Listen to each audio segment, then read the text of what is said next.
Dum-ba-da-dum.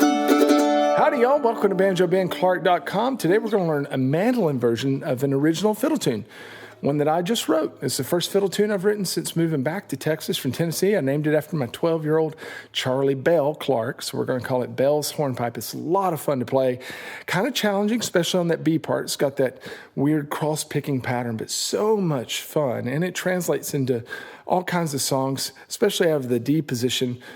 Lots of tips and tricks in there that are going to help you even if you don't play this song. If you are a Gold Pick member over at BanjoBenClark.com, you have everything you need here, the full 30-minute lesson, the tabs, the jam track MP3s. If you're watching somewhere else, I'd be honored to have you come on over. You can check it out, joinBanjoBen.com. If you join as a Gold Pick member, you can have access to this lesson and hundreds more for all kinds of instruments. I'd be honored to have you on board. Let's jump into this A part on mandolin for Belle's Hornpipe. Before we jump into the actual notes of the song, I want to do a fiddle tune overview for you because the tab looks a little different than some of my other fiddle tunes. Let's check it out here. This is the guitar tab for it, but if you're watching the mandolin lesson, everything's going to be the same here. We're actually going to start out on the guitar version with some potatoes, and that's just where we're going to establish the tempo of the song. It's not really part of the fiddle tune. It's just something to let other folks know how to come in, and if you want to know more about that, I have a whole lesson. And then we start in A part. And most fiddle tunes has two A parts and two B parts, each of them being 8 measures long.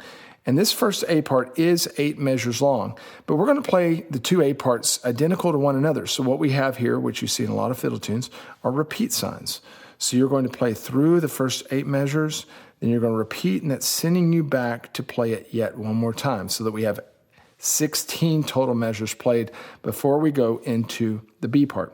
The B part's going to be 8 measures as well, but it's going to end a little differently. So the last 2 measures of the first B part is going to be different from the last 2 measures of the second B part, which is why we can't just repeat.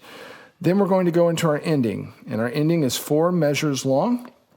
And as you probably know, if you've been taking lessons around here for very long, I love to incorporate part of the fiddle tune into the ending. So that's why these licks here in the ending look a whole lot like the licks of the B part. I think that's a lot of fun to do, and just gives you something different than that standard old shave and a haircut. We do that all the time, so it's fun to expand our ending vocabulary. Okay, let's jump right into that A part now. Let's learn Belle's Hornpipe on the mandolin. We're in the key of D. We'll talk about chords here in a little bit. D's a lot of fun to play on the mandolin because we have tons of open strings, lots of different options to do things. We're going to cover an intro and the A parts in this little video segment. Now, we don't have the potatoes in the actual tab. What do I mean by potatoes? Because the guitar actually kicks this arrangement off. However, we need to be able to know how to do that on mandolin. And when we're in the key of D, the most common thing we can do is slide on the low G string from 6th to 7th fret. I have a whole video on how to play potatoes, so you need to go watch that. And doing whatever pattern you want. And I even often leave that E string open. I know it's not in the D major chord, but it sounds pretty good to have that tone in there. So if you were going to kick off the song or any fiddle tune in D, that's what you would do. And then we come into the A part, which we do have the tab for. It's not very difficult. The A part's pretty straightforward. And I think, any late beginner, definitely intermediate player could tackle this. When we get into the B part, it gets a little bit more of a finger twister there. Let me just play through this first line for you, get an ear for it.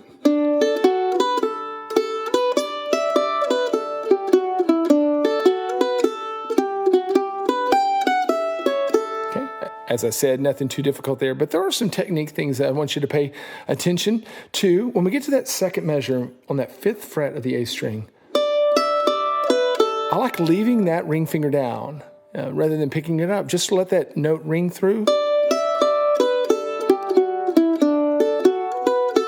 Same thing when we go to the 1st and 3rd measures of that line. That 4th fret, I tend to leave it down too, just to let that F sharp ring through the measure. Maybe pick it up towards the end of the measure, and that just makes our playing sound a little bit more smooth, less choppy.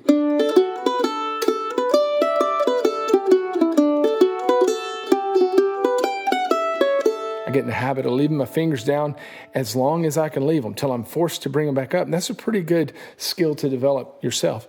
When we go into the next line, we have some repeating, don't we? The first 2 measures there are the same as the first 2 measures of the song. we got our final lick. And we see the repeat sign there. So we're going to go back to the top of the piece and play through it again. But before we wrap up this A section, let's just talk about some variations, different things we can do. A hornpipe has this swingy feel. You might have noticed that I was playing the eighth notes with a weighted feel or a swing feel, dotted eighth feel. So rather than playing it straight, which would sound like this,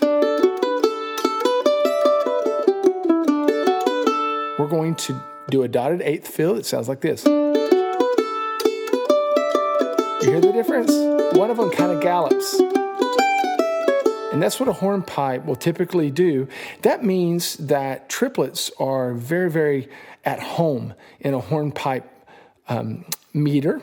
And so there's lots of places that we could do those triplets. I'll just make some up.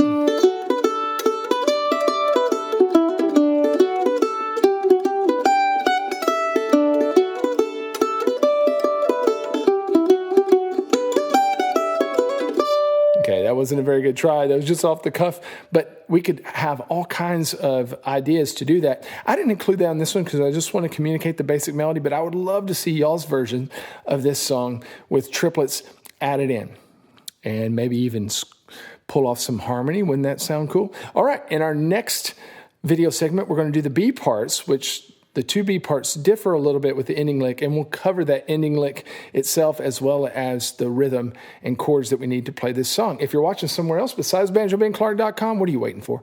Come on over, become a Gold Pit member, download these tabs and rhythm tracks, and hundreds more.